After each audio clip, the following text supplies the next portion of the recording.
Now, you went and got corona antibody testing. What motivated you to do that at the time that you did it? Why not sooner? Why did you make that decision, and how did you go about doing it? It never really dawned on me.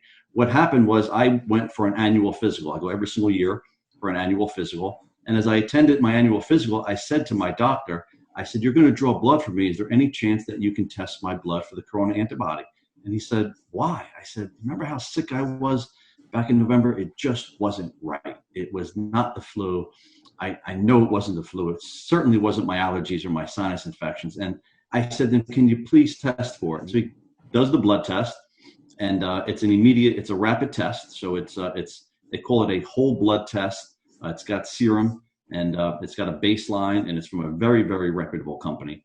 And he does the test, and he goes, "It takes about 10 minutes. And he looks at it, and he goes, "I could tell already where it's going. You're fine." And him and I were just chatting about a couple different things. And a few minutes later, his head looked down, and I saw his eyes almost came out of his head. And he looked at me, and he looked back at it, and he looked at me, and he looked back at it. He goes, "You're positive. You have the antibody." And I said, "I knew it. I knew it." He said, "But the timeline doesn't work." I said, "Whose timeline doesn't work?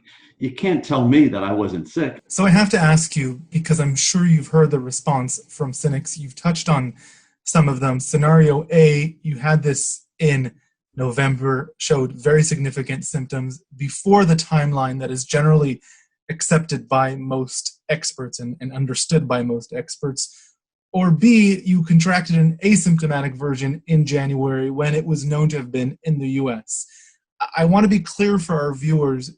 You've said that you are in touch with your body. You've drawn the conclusion that it's likely A. And I've been very clear. I've been very clear that A, I tested positive for coronavirus, and I've been an advocate for corona antibody testing. And I've also been very clear that it is my suspicion, it is my sincere belief that it was absolutely in November and not in January or February. I've also received dozens and dozens of emails and probably hundreds of social media comments of people sharing my story and sharing their own stories with me, thanking me for coming forward, because we were overrun from what I'm told in November and December with people very, very sick that went, tested negative for flu A, tested negative for flu B, tested negative for strep, that were going repeatedly to their doctors in November and December, and that were told that they don't have a flu, they just have bronchitis, they just have a bad cough, or it's a bad cold. And I think that we just weren't expecting it then, so therefore the doctors didn't know what to call it or what to expect.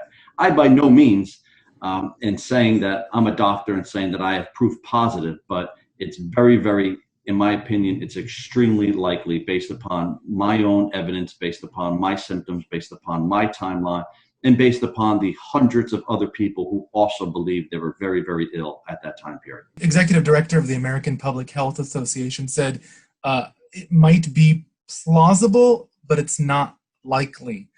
That is from the American Public Health Association. What's your response to that? I stand up to say that I was sick in November. I met all of the criteria. I have a positive antibody test, and I am certainly not alone in my assertion that I was sick in November. There are many, many other people. And I asked on Twitter. I'm still waiting for a major U.S. market-based media company to do an investigation, to do a study to just how many people think they were sick, and then go back and find out how many people actually thought they were sick and have tested positive for the antibody. I think that will settle a lot of debate.